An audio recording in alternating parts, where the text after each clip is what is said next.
Só casei com essa porca gorda por pena. Ninguém mais queria ela. Ela devia me agradecer todo dia por eu ter dado uma chance para ela.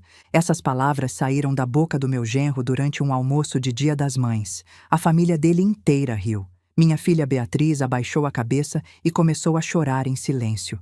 Eu me levantei devagar, sorrindo, e disse algo que acabou com os sorrisos deles para sempre. O sorriso morreu no rosto de cada um.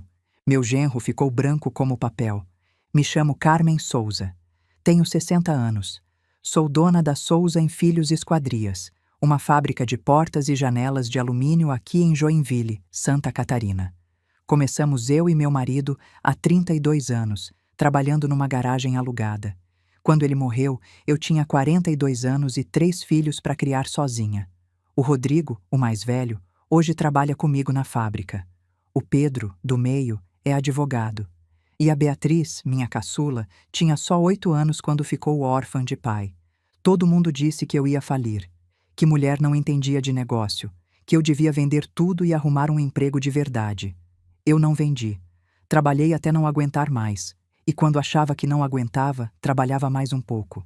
Hoje tenho 47 funcionários e forneço esquadrias para construtoras de Santa Catarina e Paraná inteiros. Mas nada disso importa quando você vê sua filha sendo destruída aos poucos por um homem que diz que a ama. Beatriz sempre foi diferente das outras meninas. Não era a mais magra da turma, não era a mais popular, mas era a mais inteligente. Desde pequena, ela tinha uma curiosidade que não cabia dentro dela. Aos 12 anos, já me ajudava a fazer orçamento na fábrica. Calculava metragem, conferia nota fiscal, organizava pedido. Aos 18, passou no vestibular de Engenharia Civil na UDESC com a 3ª maior nota. Eu guardo uma foto dela na gaveta do meu escritório. Ela tem 9 anos nessa foto. Está sorrindo com os 2 dentes da frente faltando, segurando um certificado de melhor aluna da escola. Os olhos dela brilhavam como se o mundo inteiro fosse dela, como se nada pudesse apagar aquela luz. Essa foto ainda está na minha gaveta, mas a menina dessa foto demorou muitos anos para voltar. Quando Beatriz tinha 11 anos, os meninos da escola faziam um ranking das meninas, da mais bonita até a mais feia. A Bia sempre ficava em último, sempre. Como se o valor dela pudesse ser medido assim, numa lista feita por moleques que mal sabiam amarrar o próprio tênis. Mas o pior foi no dia do papel. Ela chegou em casa num fim de tarde de quinta-feira, foi direto pro quarto, trancou a porta. Eu bati. Filha, abre pra mãe. Ela não respondeu. Abri com a chave reserva. Encontrei minha filha sentada na cama, segurando um papel amassado, chorando em silêncio. Aquele choro que não faz barulho porque já desistiu de pedir ajuda. Peguei o papel da mão dela. Cuidado. Carga larga. Tinham colado nas costas dela durante o recreio. Ela passou o dia inteiro andando pela escola com aquilo. Todo mundo viu. Todo mundo riu. Ela só descobriu no banheiro, no final da aula, quando viu no espelho. Mãe, por que eu nasci assim? Eu não soube responder. Só abracei ela e chorei junto. Porque às vezes a dor de mãe não tem palavra, só tem presença. Ela me pediu para não fazer nada, disse que ia piorar, que iam chamar ela de chorona. Eu não fiz nada, até hoje me arrependo. A partir daquele dia, minha filha mudou. Parou de usar as roupas coloridas que gostava. Começou a usar só preto, cinza, marrom. Roupa larga que escondia tudo. Parou de sorrir em foto. Quando alguém tirava foto dela, ela desviava o rosto. Parou de ir em festa. Parou de sair com as amigas. Mergulhou nos estudos como se as notas fossem um escudo. E eram. Porque quando você é a mais inteligente, pelo menos tem isso. Pelo menos tem alguma coisa que não podem tirar de você. Se formou melhor aluna do ensino médio. Passou no vestibular de primeira. Virou engenheira brilhante, daquelas que os clientes pedem pelo nome. Mas por dentro, aquela ferida de adolescência nunca cicatrizou. E o Renato Barreto sabia exatamente onde apertar. Você já confiou demais em alguém que não merecia? Me conta nos comentários. Eu quero te ouvir. Beatriz conheceu o Renato em maio de 2 anos atrás. Foi no casamento de uma prima dela, num sítio em Jaraguá do Sul. Uma festa simples, bonita, família reunida, churrasco, música ao vivo. A Bia estava usando um vestido florido que a gente tinha escolhido juntas. Era justo, valorizava as curvas dela, E eu lembro de ter pensado como minha filha estava bonita naquele dia. Eu vi quando ele se aproximou. Estava na mesa dos convidados conversando com uma tia, mas meu olho de mãe sempre fica na filha. Sempre. Ele estava na mesa de doces, fingindo escolher um brigadeiro, mas olhando para ela. Alto, cabelo escuro arrumado com gel, barba feita, roupa alinhada. Tinha aquele tipo de beleza genérica de homem que nunca precisou se esforçar para nada na vida. O tipo de homem que sabe que é bonito e usa isso como ferramenta. Eu observei de longe a conversa. Vi a Bia rindo, corando, mexendo no cabelo. Vi ele se inclinando para falar no ouvido dela, bem perto. Vi os olhos dela brilhando de um jeito que eu não via há anos. E eu senti. Mãe sente. Não sei explicar direito, mas é uma coisa no estômago que aperta e diz, cuidado. No final da festa, ela veio até mim radiante. Mãe, conheci uma pessoa. Eu abracei ela, senti o coração dela batendo acelerado. É? Conta. Ele se chama Renato. Disse que eu sou diferente de todas as mulheres que ele conhece. Que eu tenho substância. Que ele está cansado de mulher fútil que só se importa com aparência. Eu forcei um sorriso. Que bom, filha. Mas por dentro, aquele aperto no estômago aumentou. Porque eu conhecia esse tipo de elogio. O elogio que parece cumprimento, mas esconde uma crítica. O elogio que diz, você é valiosa apesar de não ser bonita. Você é especial porque não é como as outras. Como se ser diferente das outras fosse um consolo. Eu quis dizer tanta coisa. Quis falar, filha, homem que começa falando mal de outras mulheres para te elogiar não presta. Homem que te faz sentir sortuda de ser escolhida não presta. Mas não disse, porque se eu atacasse ele naquele momento, ia perder ela. Ela ia se fechar. Então só abracei de novo e disse, fica feliz, minha filha. Você merece. E ela merecia. Alguém que a visse de verdade. Que visse a inteligência, a bondade, a beleza, tudo junto. Não separado. Não apesar de. Mas o Renato não era esse alguém. O nome dele era Renato Barreto. Tinha 30 anos quando conheceu minha filha, que tinha 24. Era filho de uma família que se achava importante em Joinville. Sobrenome conhecido, mas dinheiro acabado. O pai, seu Osvaldo, tinha sido dono de uma transportadora que faliu há mais de 10 anos. Começou a beber depois da falência, parou quando o médico ameaçou, mas nunca voltou a ser o que era. A mãe, Dona Mércia, tinha sido presidente de clube social, daqueles clubes de cidade pequena onde as madames se encontram para tomar chá e fofocar. Ela ainda se vestia como se tivesse dinheiro, bolsa de marca, joias no pescoço. Mas todo mundo sabia que a bolsa era velha e as joias eram da época de ouro. Aparência. Era tudo sobre aparência. E o Renato tinha aprendido bem a lição. Ele tinha começado faculdade de administração e largado no 3º semestre. Começou direito e largou no 2º. Dizia que faculdade era perda de tempo, que os grandes empresários não tinham diploma, que o que importava era visão de negócio, networking. Na prática, vivia de mesada escondida dos pais e de promessas de negócios que nunca saíam do papel. Sempre estava fechando uma parceria. Sempre estava a um passo de abrir a própria empresa. Mas nunca fechava. Nunca abria. E a Bia não sabia disso no começo. Ela só via um homem bonito, bem vestido, que falava bem. Um homem que tinha dito que ela era especial.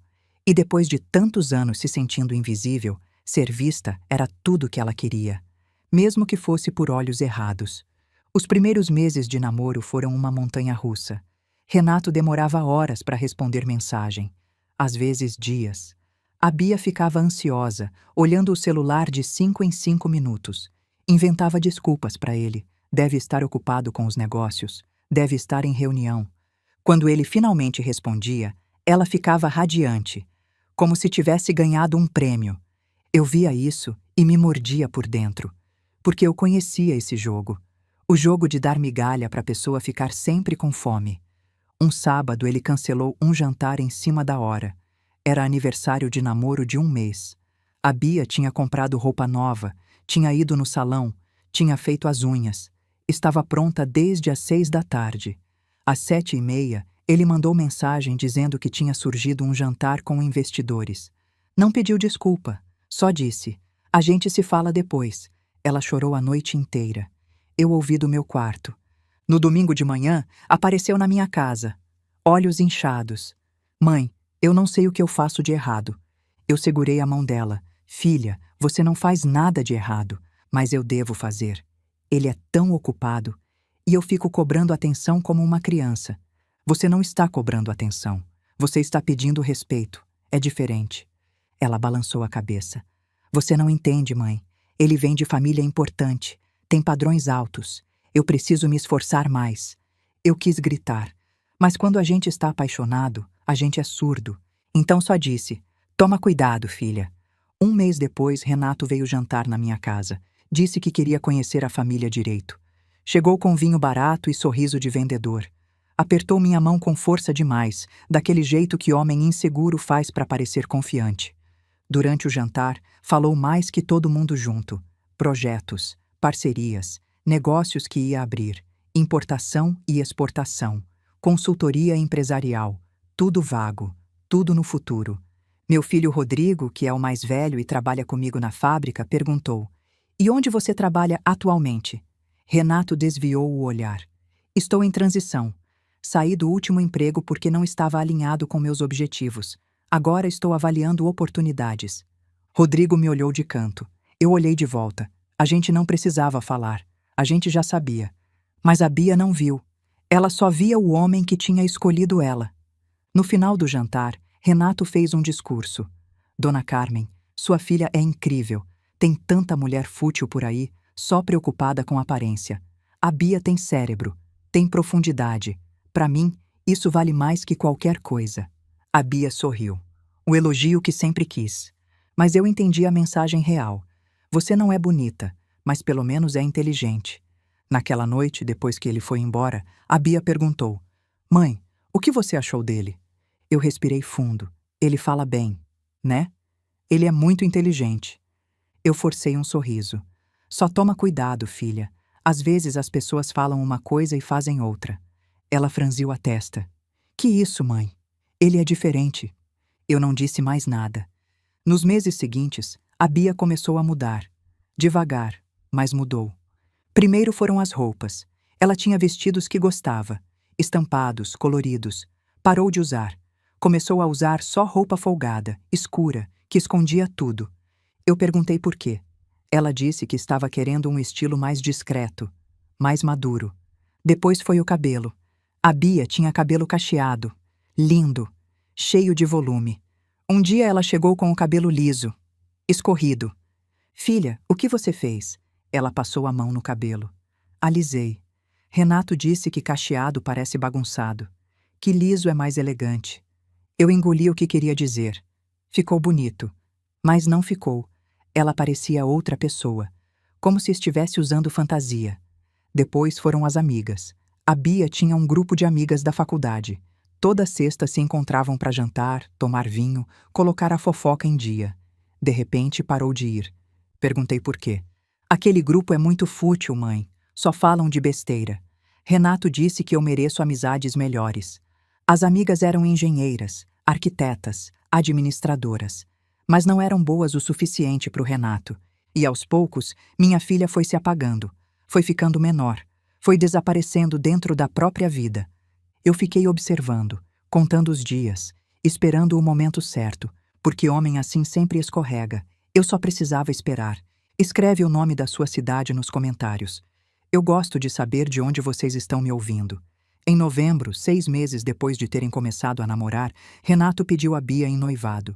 Foi numa tarde de domingo, na casa dos pais dele. Um almoço em família. A Bia me ligou na quinta pedindo para eu ir junto. Mãe, por favor, eu preciso de você lá. Cheguei pontual. A casa era grande, antiga, no centro de Joinville, estilo colonial. Tinha sido bonita um dia, mas agora estava desbotada, pintura descascando, jardim mal cuidado, móveis que já foram elegantes, mas agora estavam só velhos.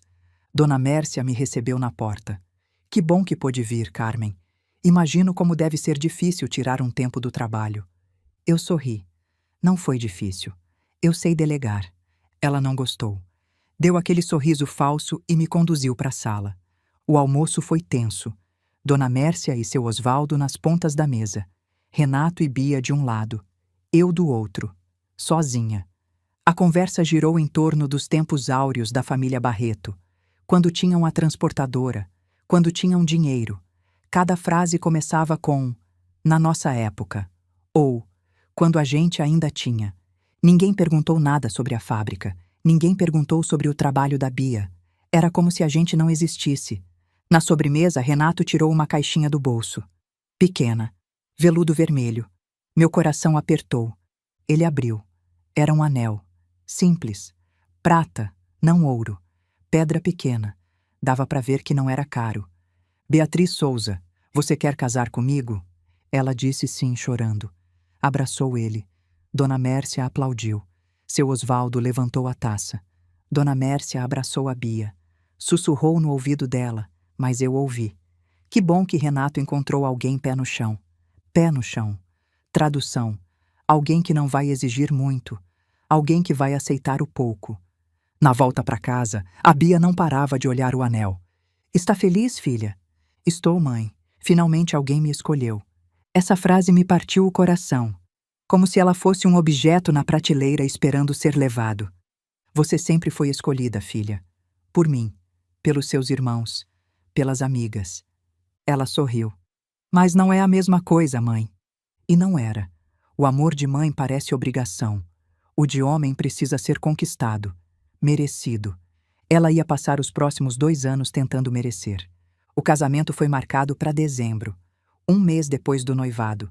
Bia queria mais tempo. Renato insistiu. Dona Mércia organizou tudo. Escolheu o lugar, a decoração, o buffet, a música. A Bia só assinava onde mandavam. No dia do casamento, ela estava linda de vestido branco, cabelo liso preso num coque, maquiagem suave. Mas quando olhei nos olhos dela, vi medo. Está tudo bem, filha? Ela assentiu rápido demais. Tá sim, mãe. Só nervoso normal. Segurei a mão dela, gelada. Filha, olha para mim. Ela olhou. Se você não quer fazer isso, a gente sai agora. Entra no carro e sai. Não importa quem está lá dentro. Você é a única coisa que me importa. Por um segundo, vi a dúvida. Vi ela pensando, considerando. Mas então sorriu aquele sorriso triste. Eu quero, mãe. Eu amo ele. Entramos na igreja. Entreguei ela para o Renato. O beijo foi rápido, mecânico. Eu soube naquele momento que ela não estava feliz. Na festa, o Renato ficou no celular a maior parte do tempo. Quando não estava no celular, estava bebendo com os primos. No final da noite, abracei minha filha. Seja feliz. Ela me abraçou apertado. Vou tentar, mãe. Tentar. Como se felicidade fosse questão de esforço. Naquela noite fui para casa sozinha. Sentei no jardim, olhei as estrelas e chorei. Porque tinha entregado minha filha para um homem que não ia cuidar dela. E eu sabia. Mas o que eu não sabia é que aquilo era só o começo. 1 mês depois do casamento, fui visitar a Bia no apartamento. Quando ela abriu a porta, levei um susto. Tinha emagrecido. Muito. Olheiras fundas. Cabelo de qualquer jeito. Filha, você está bem? Ela forçou um sorriso. Tô sim, mãe. Só cansada. O apartamento era bonito, amplo, sala grande com varanda, cozinha planejada. Mas não tinha nada da Bia ali. A decoração era impessoal. Bege, branco, cinza. Parecia hotel. Ficou bonito, filha. Ela olhou ao redor. Dona Mércia me ajudou a decorar. E você? O que você escolheu? Ela caminhou até a janela da cozinha. Apontou para um vasinho pequeno. Uma suculenta. Isso aqui. Só isso? Ela deu de ombros. Renato diz que eu não tenho jeito para decoração. E o trabalho? Vai voltar para a fábrica? Ela balançou a cabeça. Renato acha melhor eu dar um tempo. Diz que esposa de verdade fica em casa. Que é humilhante eu trabalhar para minha própria mãe. E ele consegue te sustentar? Ela desviou o olhar. Ele está fechando uns negócios. Vai dar certo. Quando fui embora, ela segurou o abraço mais tempo que o normal, como se estivesse pedindo socorro sem falar. Desci no elevador, entrei no carro, e só então deixei as lágrimas caírem, porque eu estava vendo minha filha desaparecer. Em janeiro recebi um telefonema do seu Osvaldo, 12h de uma terça. Dona Carmen, aqui é Osvaldo Barreto. Eu queria te avisar uma coisa. Sobre o Renato. A voz dele estava cansada, derrotada. Eu despedi ele hoje. Ele trabalhava comigo no escritório, fazendo uns bicos, mas não fazia nada. Chegava tarde, saía cedo, passava o dia no celular. Hoje eu disse que ou trabalhava ou saía. Ele gritou comigo. Disse que eu sou um fracassado. Bateu a porta. Silêncio. Carmen. Meu filho não presta. A voz dele falhou. Eu criei ele errado. A Mércia mimou demais. Eu não corrigi. E agora é tarde. Seu Osvaldo, eu só queria que você soubesse, porque a Beatriz é uma boa moça, e eu tenho medo do que ele vai fazer com ela. Silêncio longo.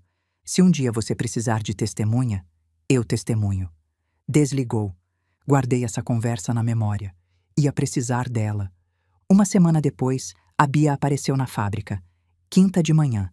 Olheiras fundas. Chorando em silêncio. Filha! Ela fechou a porta do meu escritório. Sentou. Começou a chorar mais forte.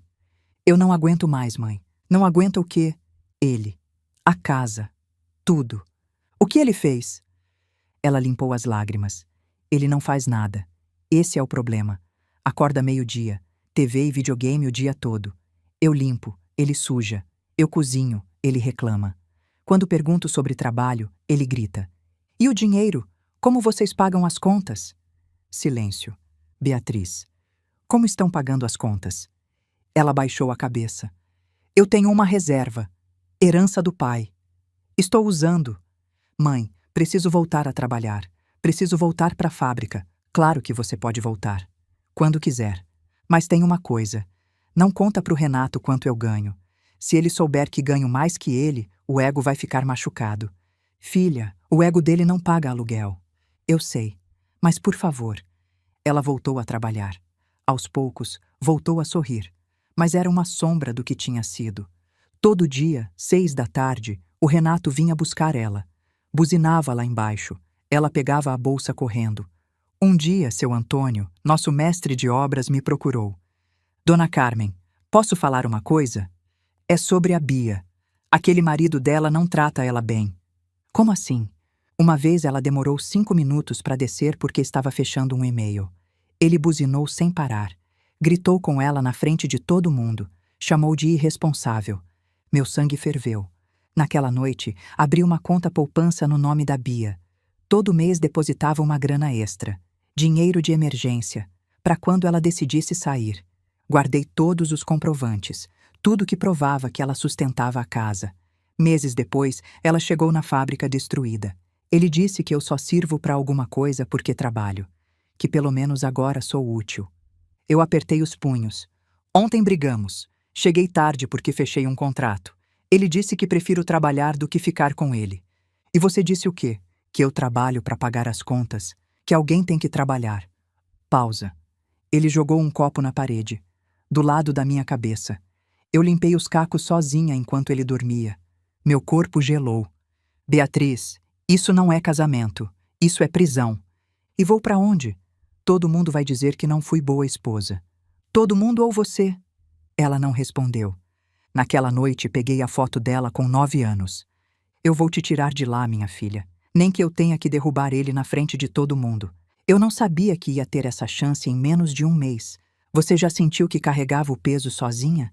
Me conta sua história nos comentários. 1ª semana de maio. 1 ano e 5 meses de casados. A Bia estava no limite. Na quarta, Dona Mércia me ligou. Carmen, precisamos conversar sobre sua filha. Ela está trabalhando demais. Renato se sente abandonado. As prioridades dela incluem pagar as contas que seu filho não consegue pagar, Mércia. Isso é um absurdo. Renato está passando por fase difícil. Precisa de apoio. Fase difícil é desculpa de vagabundo. Seu filho tem 32 anos. Não trabalha há 4 meses. Minha filha sustenta tudo. E ele diz que ela não serve para nada.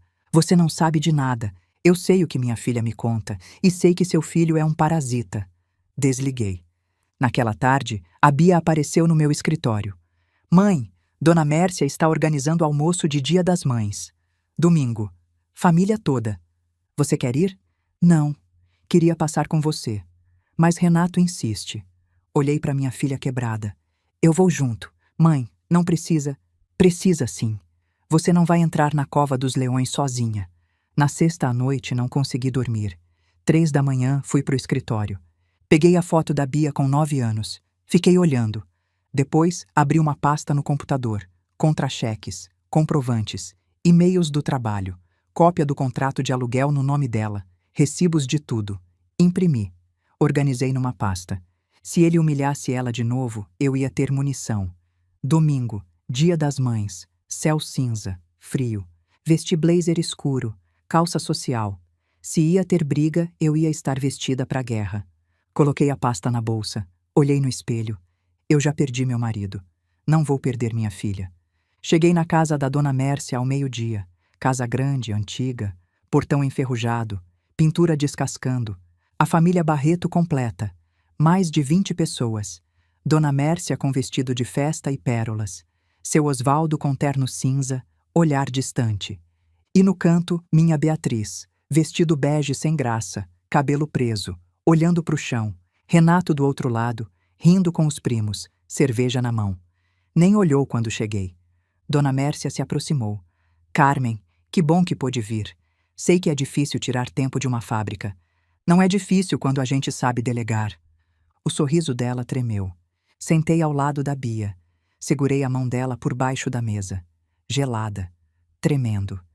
Está tudo bem, sussurrei. Ela balançou a cabeça que não. O almoço foi servido.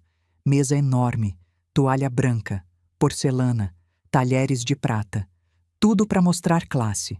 Mas eu via a realidade. Pratos desiguais. Talheres que não combinavam. Toalha manchada disfarçada pelas flores. Fachada de riqueza que não existia mais. A comida estava boa. Feijoada, arroz, farofa, couve. A conversa era sobre o passado. Ninguém perguntou nada para Beatriz, como se ela não existisse. Até que o tio Maurício, gordinho de bigode, olhou para o Renato. E aí, Renato, já fechou aquele negócio? Renato, meio bêbado, acenou. Tá encaminhado, tio. Questão de tempo. O tio riu. Sempre é questão de tempo. E enquanto isso, quem paga as contas? A mesa riu. Renato ficou vermelho. Um primo cutucou. É verdade que é a Bia que paga tudo? Mais risadas. A Bia afundou na cadeira. O tio Maurício continuou. Mas, Renato, como você foi se interessar pela Bia? Ela não é o tipo que você pegava antes, daquelas magrinhas de academia. Silêncio. Todo mundo esperando. Sangue na água. E o Renato, bêbado, humilhado, sem filtro, falou. Casei com essa porca gorda por pena. Ninguém mais queria ela. Ela devia me agradecer todo dia por eu ter dado uma chance para ela. O mundo parou. Ninguém respirou. E então, a família começou a rir. Primeiro o tio Maurício, depois os primos, depois as tias, um por um, como se fosse a piada mais engraçada do mundo. Dona Mércia tampou a boca, mas os olhos brilhavam. Ai, filho, você é terrível. Até seu Osvaldo deu um sorriso sem graça. E a Beatriz? Minha Beatriz. Abaixou a cabeça, lágrimas caindo no prato, ombros tremendo, sem fazer som. Tinha aprendido a chorar em silêncio. Eu olhei para ela, para a família rindo, para o Renato sorrindo vitorioso, e senti uma coisa que nunca tinha sentido na vida. Uma calma absoluta, uma clareza perfeita. O barulho sumiu. Tudo ficou em câmera lenta. Coloquei a mão na bolsa. Senti a pasta de documentos. Me levantei, devagar. Todo mundo parou de rir. Me olharam. Eu sorri. O mesmo sorriso deles. Renato. Você terminou? Ele confuso. O quê? Pergunto se terminou. Se já disse tudo o que queria sobre minha filha. O sorriso dele morreu. Dona Carmen, foi só uma piada. Piada. Certo. Dei um passo em direção a ele, a mesa inteira em silêncio. Já que estamos fazendo piadas, deixa eu contar uma. Todos os olhos em mim. Essa porca gorda que vocês acabaram de rir é a única razão pela qual o Renato ainda tem um teto sobre a cabeça. Silêncio absoluto. Ela paga o aluguel do apartamento, a comida, a luz, a água, as cervejas que ele bebe o dia inteiro enquanto fica em casa sem fazer nada. Dona Mércia tentou interromper. Isso é um absurdo. Fica quieta, Mércia. Você vai ouvir. Ela fechou a boca, chocada. Ninguém falava assim com ela. Continuei. Renato está desempregado há 4 meses. Antes disso, foi demitido pelo próprio pai porque não conseguia fazer nem tarefas básicas. Olhei para o seu Osvaldo. Não é verdade, Osvaldo? Todos olharam para ele. Osvaldo ficou em silêncio. Depois levantou. Devagar. Velho, cansado. É verdade. Mércia virou furiosa. Osvaldo! Ele olhou para a esposa. Chega, Mércia. Chega de mentir. Olhou para a mesa. Para a família. Para o filho. Tudo o que ela disse é verdade. Eu despedi meu filho porque ele não fazia nada. Chegava tarde, saía cedo, passava o dia no celular. Quando cobrei, ele gritou comigo. Disse que eu era um fracassado. Renato ficou pálido. Pai? Osvaldo continuou. Você casou com uma mulher que te sustenta, que trabalha 12 horas para pagar suas contas, e você chama ela de porca gorda na frente de todo mundo. Silêncio mortal. Eu tenho vergonha de você, Renato. Vergonha de ter criado um homem assim. Osvaldo se sentou. Não olhou mais para ninguém. O próprio pai tinha confirmado tudo. Continuei. Já que estamos contando verdades, vou contar mais uma. Abri a bolsa, tirei a pasta, joguei na mesa. Aqui estão os comprovantes, contra-cheques dela, recibos de aluguel, notas fiscais de tudo que ela pagou nos últimos 2 anos. Empurrei a pasta para o meio. Quem quiser conferir, fique à vontade. Ninguém se moveu. Olhei para cada um deles. Mércia pálida. Tio Maurício de cabeça baixa. Os primos sem graça. A única piada aqui é esse homem que chama minha filha de porca gorda quando não consegue nem pagar um boleto sozinho. Renato tentou falar. Carmen, isso não é... Não acabei. Ele fechou a boca. O apartamento onde eles moram está no nome da Beatriz. Ela pagou o depósito. Ela paga o aluguel. Se ela quiser, você está na rua amanhã de manhã. O rosto dele desmoronou. Virei para Beatriz. Ela me olhava com os olhos arregalados, mas tinha um brilho que eu não via há muito tempo. Levanta, filha. Ela hesitou. Levanta. Já é suficiente. Ela se levantou, tremendo. Peguei a mão dela. Nós vamos embora agora. Começamos a caminhar. Ninguém falou. Ninguém se moveu. Estátuas. Dona Mércia finalmente encontrou a voz. Vocês não podem sair assim. Isso é um escândalo. Eu parei. Virei para ela. Escândalo é seu filho humilhar a esposa na frente de 20 pessoas e todo mundo rir. Escândalo é essa família inteira fingir que está tudo bem. Na porta do jardim, me virei uma última vez. Olhei direto para o Renato. Feliz Dia das Mães para quem merece ser feliz. Saímos. Atravessamos o jardim. A sala. A porta da frente. Ninguém veio atrás. Porque pela primeira vez na vida deles, alguém tinha falado a verdade. E eles não sabiam o que fazer com isso. E você, se visse sua filha sendo humilhada assim, o que você teria feito? Me conta nos comentários. Caminhamos até o carro em silêncio. A Beatriz ao meu lado, passos lentos, como se estivesse em transe. Abri a porta do passageiro para ela. Ela entrou sem falar. Eu contornei, entrei do meu lado, fechei a porta. Fiquei ali, mãos no volante, sem ligar o carro, só respirando, tentando processar o que tinha acabado de acontecer. Do meu lado, a Bia chorava. Não aquele choro abafado que ela tinha aprendido a fazer. Era um choro alto, desesperado, de quem segurou por tempo demais e agora não consegue mais segurar. Deixei ela chorar. Às vezes a gente precisa esvaziar antes de encher de novo. Depois de uns 10 minutos, o choro foi diminuindo. Ela limpou o rosto com as costas da mão. Olhou para mim. Por que você fez isso? Porque ninguém mais ia fazer. Porque você não ia fazer. E porque eu não aguento mais ver você se destruindo. Mas agora ele vai me odiar. A família inteira vai me odiar. Olhei para ela. E daí? Eles já te tratavam como lixo. Qual é a diferença? Ela não respondeu. Liguei o carro. Saímos em silêncio. Ela ficou olhando pela janela. As árvores passando. O mundo continuando, indiferente ao que tinha acabado de acontecer. Filha, olha para mim. Ela olhou. Os olhos inchados, vermelhos, mas ainda bonitos. Ainda os olhos da minha menina. Você não é o que ele disse. Você nunca foi. Você é inteligente, competente, trabalhadora, bonita. Mãe, eu não sou bonita. Você é. E mesmo que não fosse, isso não define seu valor. Mas você é bonita. E eu vou repetir isso todo dia até você acreditar. Ela desabou, jogou os braços ao meu redor e chorou de novo. Mas dessa vez era diferente. Era um choro de alívio, de quem finalmente pode mostrar a ferida sem medo de ser julgada. Segurei ela, acariciei o cabelo, deixei chorar o quanto precisasse. Vamos para casa, minha filha. Você vai ficar comigo o tempo que precisar. Ela assentiu contra meu ombro. Liguei o carro. Saímos dali. No retrovisor, vi a casa dos Barreto ficando para trás e senti que algo tinha mudado. Algo profundo, irreversível. Chegamos em casa meia hora depois. A Bia ainda estava quieta, meio perdida, como quem acordou de um pesadelo e ainda não sabe se está acordada mesmo. Vem, filha. Vou te mostrar seu quarto. Meu quarto? Eu nunca desmanchei seu quarto. Está tudo como você deixou. Subimos a escada.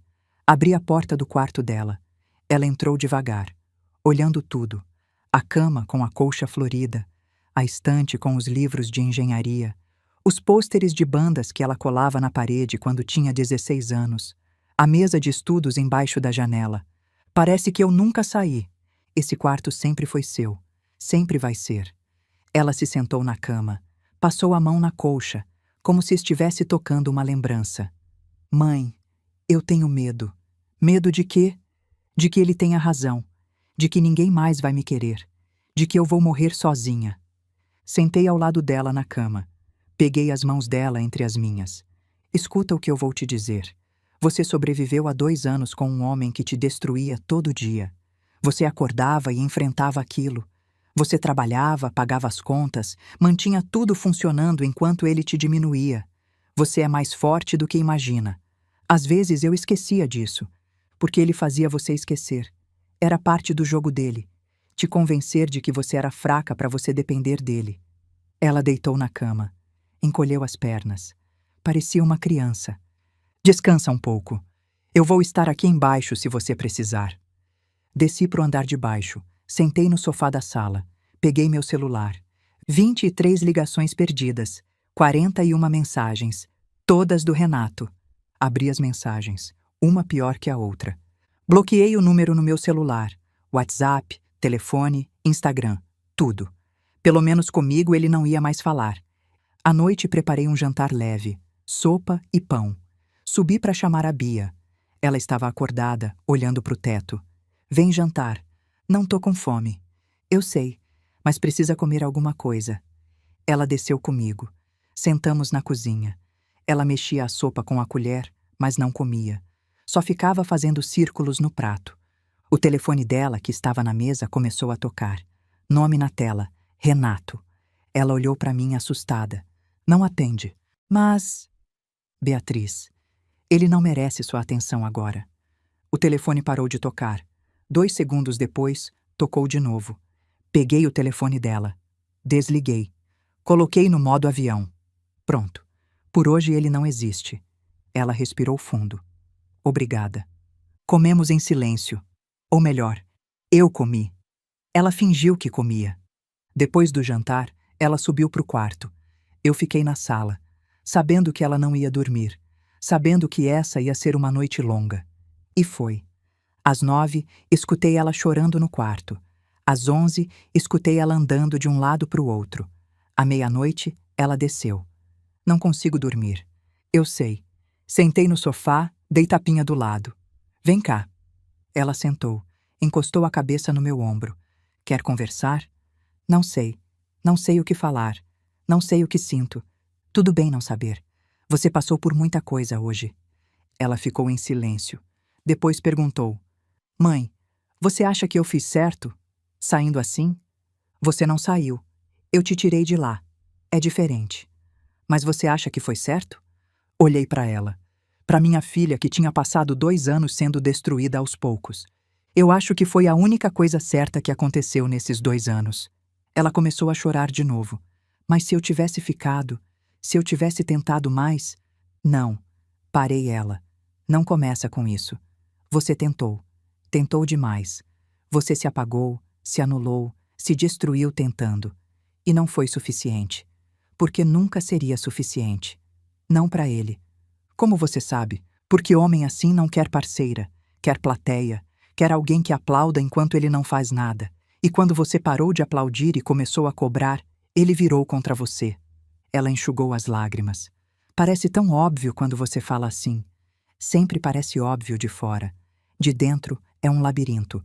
Ficamos ali até de madrugada, conversando, chorando, às vezes só em silêncio, às vezes lembrando de coisas boas de antes dele aparecer, de quando ela era criança, de quando o pai ainda estava vivo. Quando o sol começou a clarear, ela finalmente dormiu no sofá, cabeça no meu colo. Eu fiquei acordada, olhando para ela, para minha filha que tinha voltado, não inteira ainda, mas tinha voltado. E eu ia fazer o que fosse necessário para ela não voltar nunca mais para aquele inferno. Na segunda-feira à noite, por volta das 9, a campainha tocou. Fui até a porta. Olhei pela câmera de segurança que tinha instalado anos atrás, quando assaltaram uma casa na rua de baixo. Era o Renato. Bêbado, cabelo bagunçado, camisa amassada, olhos vermelhos. A Bia veio atrás de mim.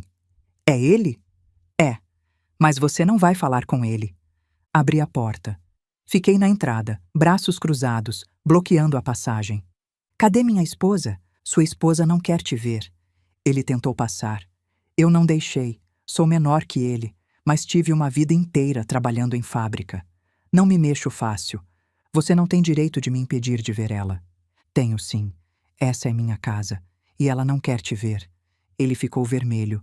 Você destruiu meu casamento. Não. Você destruiu. Eu só mostrei a verdade. A Beatriz me ama. Ela vai voltar. A Beatriz te aguentava. Não é a mesma coisa. Ele levantou a mão. Por um segundo, achei que ia me bater. Mas ele não bateu.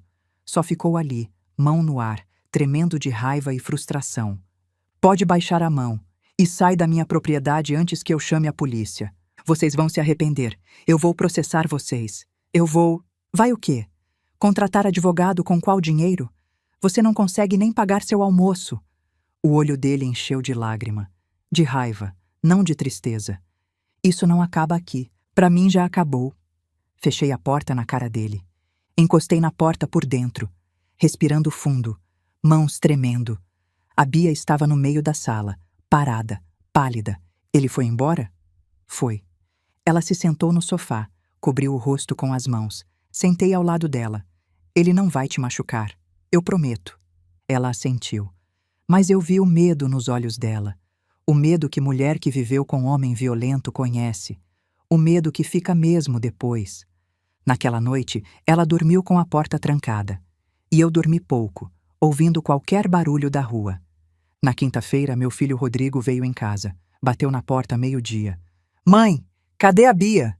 Está aqui. Por quê? Ele entrou. Foi direto pro assunto.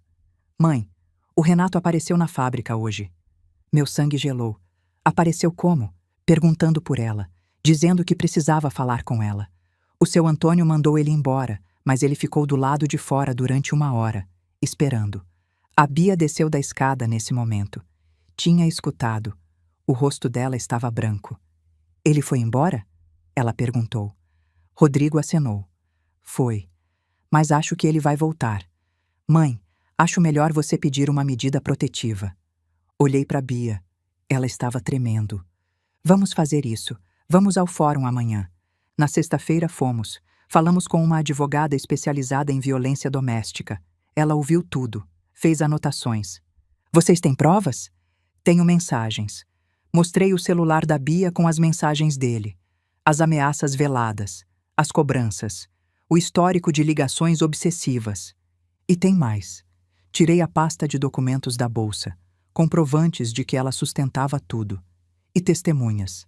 Funcionários que viram ele gritar com ela. A advogada acenou. Isso é mais do que suficiente. Vou pedir uma medida protetiva de urgência. Ele não vai poder chegar perto de vocês. A medida saiu em 72 horas. Segunda-feira de manhã, um oficial de justiça foi na casa dos Barreto notificar o Renato. Ele não podia chegar a menos de 200 metros da Bia. Nem ligar, nem mandar mensagem. Nada. Se descumprisse, ia preso. Quando a Bia recebeu a notícia, ela chorou. De alívio dessa vez. Acabou, mãe? Não. Mas é o começo do fim. Uma semana depois, seu Antônio me chamou no escritório. Dona Carmen, ele está lá fora de novo. Meu estômago afundou. Onde? Do outro lado da rua, encostado num poste, olhando para cá. Fui até a janela, afastei a cortina. Era ele, Renato, parado, olhando fixo para o prédio da fábrica, braços cruzados, esperando. A Bia estava numa reunião no segundo andar. Não tinha visto. Peguei o celular. Liguei para a polícia. Tem um homem descumprindo medida protetiva. Ele está a menos de 200 metros da vítima. Passei o endereço. Desliguei. 15 minutos depois, uma viatura parou na frente da fábrica. Da janela, eu vi tudo. Vi os 2 policiais descendo. Vi eles atravessando a rua. Vi quando chegaram até o Renato. Vi ele tentando explicar, gesticulando. Vi quando os policiais mostraram o papel da medida protetiva. Vi quando colocaram ele na viatura. Ele olhou para cima, pro prédio, procurando alguém nas janelas. Eu não me escondi. Fiquei ali, olhando. Ele me viu. A viatura foi embora. Ele ia passar a noite na delegacia. Ia responder por descumprimento de medida protetiva. Naquela noite contei para Bia. O que você está sentindo? Ela demorou para responder. Alívio e tristeza. Não por ele, por mim. Por ter perdido 2 anos da minha vida com alguém assim. Você não perdeu. Você aprendeu. Aprendi o quê? A reconhecer. Da próxima vez, você vai ver os sinais antes. Ela assentiu devagar. Da próxima vez. Na terça-feira, fomos buscar as coisas dela no apartamento. Levei o Rodrigo e o Pedro, meu filho do meio que é advogado. Força de trabalho e força jurídica. Batemos na porta. Ninguém atendeu. A Bia tinha as chaves. Entramos. O apartamento era um lixo. Garrafas de cerveja vazias por todo lado. Roupa suja espalhada. Louça acumulada na pia. Cheiro de mofo e álcool. A Bia olhou ao redor, enojada. Ele destruiu tudo. Não destruiu. Só mostrou quem sempre foi. Recolhemos as coisas dela rápido. Roupa, documentos, livros, fotos, o vasinho de suculenta da janela da cozinha. Em 2 horas, esvaziamos a vida dela dali. Quando estávamos saindo com as últimas caixas, a porta se abriu. Era ele, Renato. Tinha acabado de chegar. Nos viu, viu as caixas. O rosto dele desmoronou. Vocês não podem entrar aqui. Isso é invasão. Pedro se adiantou. O apartamento está no nome dela. Ela tem todo o direito de recolher os pertences. E você tem uma medida protetiva. Não pode chegar perto dela. Sugiro que se afaste. Renato olhou para Bia. Ela desviou o olhar. Você vai se arrepender, Beatriz. Ninguém mais vai te querer. Você vai morrer sozinha. A Bia não respondeu. Só continuou caminhando em direção ao elevador. Não queria prolongar aquilo. Só queria sair dali. Eu parei na porta. Olhei para ele. Sabe qual é a diferença entre você e ela, Renato? Ele me olhou com ódio. Ela vai reconstruir a vida dela. Vai crescer. Vai ser feliz. E você? Você vai continuar sendo exatamente isso que você é. Um homem pequeno que precisa diminuir os outros para se sentir grande. Saí. Fechei a porta. Não elevador. A Bia segurou minha mão. Apertado. Obrigada, mãe. Eu apertei de volta. Descemos. Colocamos as caixas no carro. Saímos dali. E nunca mais voltamos. 6 meses depois do Dia das Mães. Novembro. A Bia estava diferente. Não curada, mas diferente. Mais leve. Como se tivesse tirado um peso invisível das costas. Ela tinha voltado a trabalhar direito. 5 dias por semana. Os funcionários a receberam bem. Ninguém perguntou muito. Só disseram: que bom que você voltou. Mas teve uma coisa que ela fez que me surpreendeu. Uma quinta-feira de manhã, ela apareceu na fábrica com o cabelo diferente. Tinha cortado, curto, na altura do ombro, e tinha parado de alisar. Os cachos tinham voltado, cheios, lindos, vivos. Quando ela entrou no meu escritório, levei um susto. Filha? Ela sorriu, tímida. O que você achou? Me levantei. Fui até ela. Segurei o rosto dela entre as mãos. Minha filha voltou. Ela começou a chorar. Dessa vez, de felicidade. Passei 2 anos alisando meu cabelo porque ele disse que cacheado era bagunçado, que não era elegante, que não era profissional. Não quero mais ser o que ele queria que eu fosse. Abracei ela, apertado. Você é perfeita do jeito que é. Sempre foi. Naquela mesma semana, ela fechou o maior contrato da história da fábrica. Um condomínio inteiro em Florianópolis, 200 apartamentos, esquadrias de todos os ambientes. O engenheiro responsável pela obra era um homem chamado Tiago, uns 35 anos, educado, competente, respeitoso, divorciado, com uma filha de 6 anos chamada Manuela. Quando a Bia chegou em casa naquele dia, estava radiante.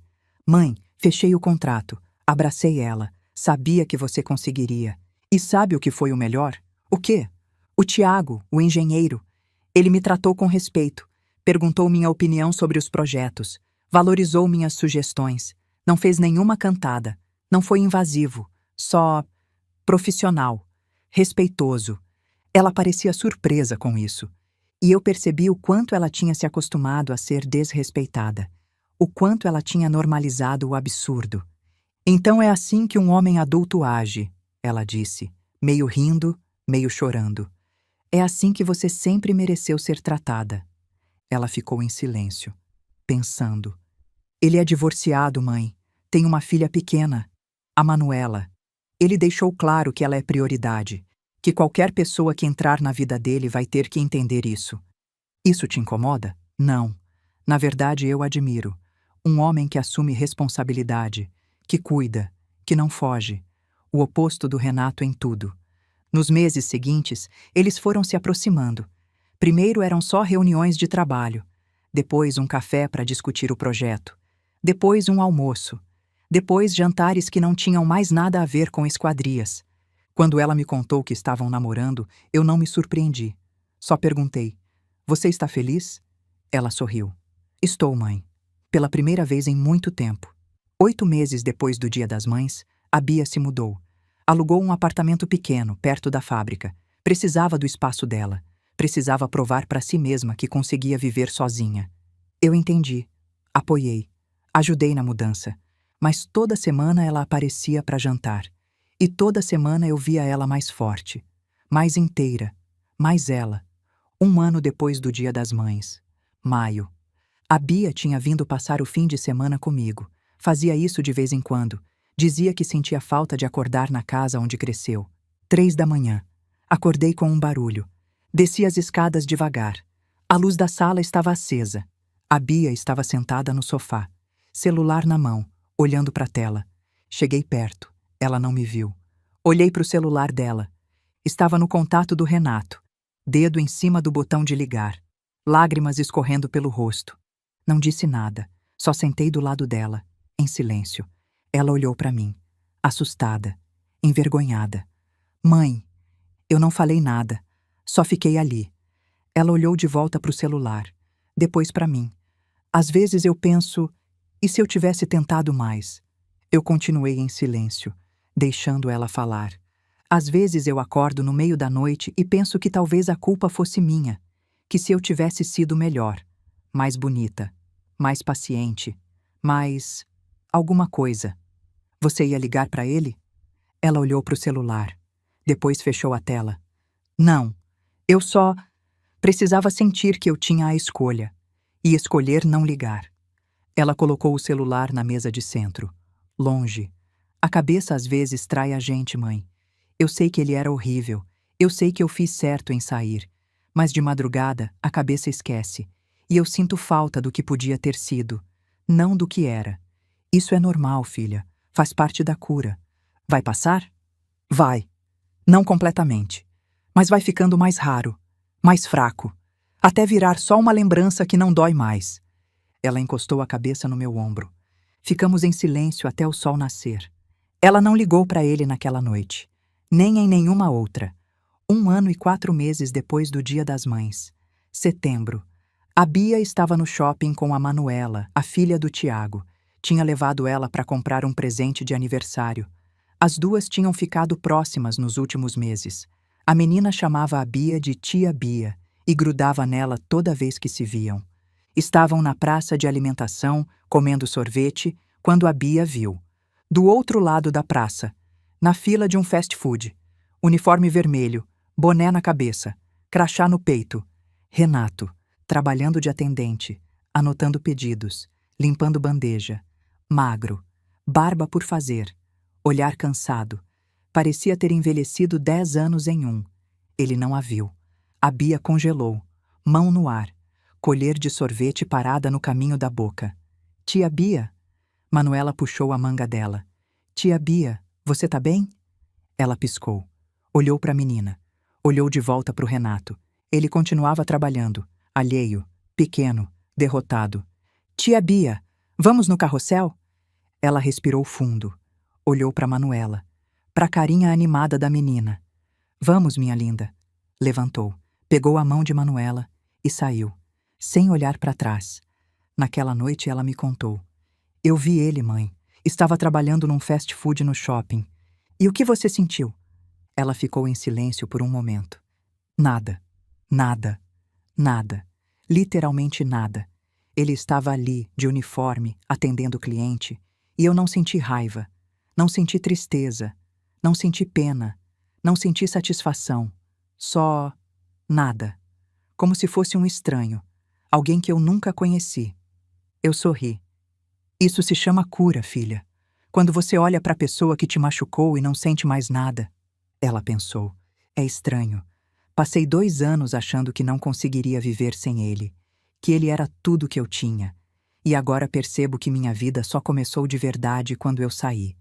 2 anos depois do Dia das Mães. Maio. A Bia me ligou numa quarta-feira à noite. Mãe, preciso te contar uma coisa. A voz dela estava nervosa. O que foi? Pessoalmente. Posso ir aí? Claro. Ela chegou 1 hora depois. Sentou na sala, mexendo as mãos, inquieta. Fala, filha. Você está me assustando. Ela respirou fundo. O Tiago me pediu em casamento.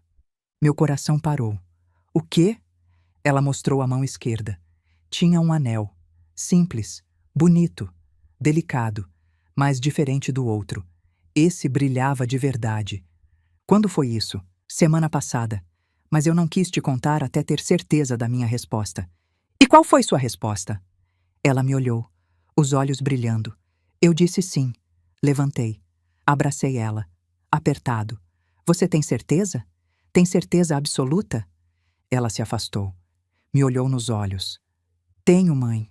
Eu sei que parece rápido, mas eu aprendi muito nesses últimos 2 anos. Aprendi a diferença entre amor e necessidade, entre companhia e prisão, entre respeito e controle. E o Tiago, ele é diferente. Ele me respeita, me valoriza, me escuta, não quer me mudar, não quer me controlar, só quer estar comigo. E você? Como você se sente? Ela sorriu. Eu me sinto eu mesma, pela primeira vez em muito tempo. Não preciso fingir, não preciso me apagar. Posso ser quem eu sou. E ele gosta de quem eu sou. E a Manuela? O sorriso dela se abriu ainda mais. Quando o Tiago contou para ela, sabe o que ela perguntou? Agora a tia Bia vai ser minha mãe de verdade? Meus olhos encheram de lágrimas. Tem mais uma coisa. Fala. Ela me olhou, meio envergonhada. Eu quero que você caminhe comigo até o altar. Comecei a chorar. Claro que eu quero. Eu vou estar ao seu lado sempre. Maio. 3 anos depois do Dia das Mães. Fazenda em Jaraguá do Sul. A mesma cidade onde ela tinha conhecido o Renato. Mas dessa vez era diferente. Tudo era diferente. Ar livre. Flores por todos os lados. Sol brilhando. Céu azul. Pássaros cantando. A Bia estava linda. Vestido simples, branco, com renda delicada. Cabelo cacheado solto. Natural. Livre. Sorriso verdadeiro. Manuela estava do lado, de vestidinho de dama de honra, segurando uma cestinha de pétalas. Radiante. Quando chegou a hora, a música começou a tocar. A Bia me olhou. Pronta, mãe? Pronta! Ela pegou meu braço. Entramos juntas. Caminhamos pelo corredor de flores. Todo mundo ficou em pé, mas eu só tinha olhos para ela, para minha filha, para a mulher que ela tinha se tornado. No meio do caminho, ela apertou meu braço. Obrigada, mãe, por tudo, por nunca ter desistido de mim. Eu nunca desistiria de você. Nunca. Chegamos no altar. Tiago estava lá, sorrindo, olhos úmidos de emoção, olhando para ela como se ela fosse a coisa mais preciosa do mundo. Porque era. Eu soltei o braço dela, segurei o rosto dela entre as mãos, olhei nos olhos dela. Seja feliz, minha filha. Você merece. Ela assentiu, lágrimas nos olhos. Eu te amo, mãe. Eu também te amo. Me afastei. Sentei na primeira fileira. A cerimônia começou. O juiz de paz falou de amor, de respeito, de parceria, de escolha. E quando perguntou, Beatriz Souza, você aceita Tiago como seu esposo? Ela respondeu, voz firme, clara, sem hesitação. Eu aceito. A festa foi linda, simples, íntima, só quem realmente importava. No final da noite, sentei num banco do jardim, observando todo mundo dançando, a Bia dançando com o Tiago, a Manuela rodando entre os dois, todos rindo, felizes. A Bia me viu, veio até mim. Cansou, mãe? Um pouco, mas é cansaço bom. Ela sentou ao meu lado. Mãe, eu preciso te agradecer de novo. Não precisa, preciso sim. Você me salvou. Naquele dia das mães, quando você levantou e disse a verdade, você me salvou. Se não fosse você, eu ainda estaria lá, sendo destruída, desaparecendo. Eu segurei a mão dela. Você se salvou, filha. Eu só mostrei a porta. Você que teve coragem de atravessar. Ela encostou a cabeça no meu ombro. Eu te amo, mãe. Mais do que você pode imaginar. Eu também te amo, minha filha. Mais do que as palavras conseguem dizer. Ficamos ali, mãe e filha, sobreviventes, vencedoras. E eu soube, naquele momento, que tinha valido a pena. Todo o sofrimento, todo o medo, toda a luta, toda a espera. Porque minha filha estava viva, de verdade viva. E eu estava em paz. Se você está ouvindo essa história e está vivendo algo parecido, eu quero que você saiba de uma coisa. Você não está louca. O que você sente é real. As coisas que te machucam não são frescura nem exagero. E você não precisa continuar. Eu sei que é difícil. Eu sei que dá medo.